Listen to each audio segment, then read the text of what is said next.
1 বজাত আমাৰ এই ধিং সমষ্টিৰ ধিং মৌজাৰ অন্তৰ্গত কান্দুলিমাৰী গাঁও পঞ্চায়তৰ এই মাঠখোলা বজাৰ প্ৰাংগণত AIUDF দলৰ এক বিশাল নিৰ্বাচনী সভাৰ আমি আয়োজন কৰিছোঁ। ইয়াত মুখ্য অতিথি হিচাপে উপস্থিত থাকিব আমাৰ সৰ্বভাৰতীয় সংযুক্ত গণতান্ত্ৰিক মৰ্চাৰ সন্মানীয় সভাপতি তথা ধুবুৰী লোকসভা সমষ্টিৰ সন্মানীয় সাংসদ হজৰত মৌলানা বদৰুদ্দিন আজমল আল কাছিমি সাহেব।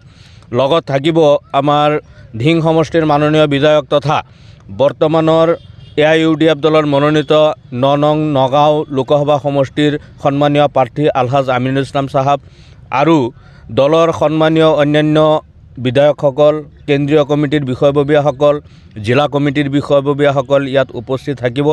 ইতিমধ্যে আমাৰ এই সভাৰ প্ৰস্তুতিৰ কাম চলি আছে। আমি আশা কৰি আছোঁ ইয়াত আগন্তুক 19 তাৰিখে হ'বলগীয়া যিখন নিৰ্বাচনী বিশাল গণসভা ইয়াত জনসমুদ্ৰত পৰিণত হ'ব।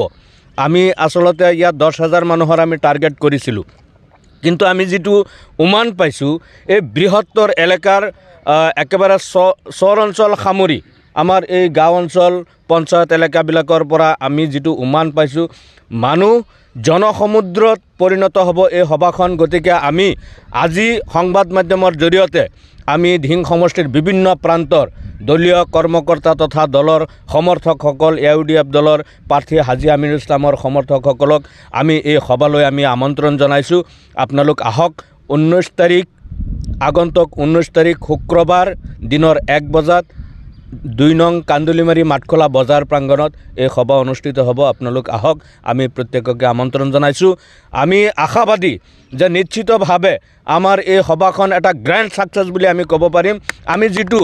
আমি বা বাতৰি এতিয়ালৈকে আমি পাই আছোঁ, বিভিন্নজনে আমাৰ এলেকাৰ বিভিন্নজনে আমাক যিকোনো ঠাইত আমাক লগ পাই সাধাৰণ মানুহবিলাকে আমাক সুধি থাকে, হুজুৰ কেতিয়া আহিব, বদৰুদ্দিন আজমল সাহেব কেতিয়া আহিব, এই কথাবিলাক সুধি থাকে। গতিকে আমি আশা কৰি আছোঁ যে আমাৰ সভাখন নিশ্চিতভাৱে সাফল্যমণ্ডিত হ'ব, জনসমুদ্ৰত পৰিণত হ'ব বুলি আমি আশাবাদী।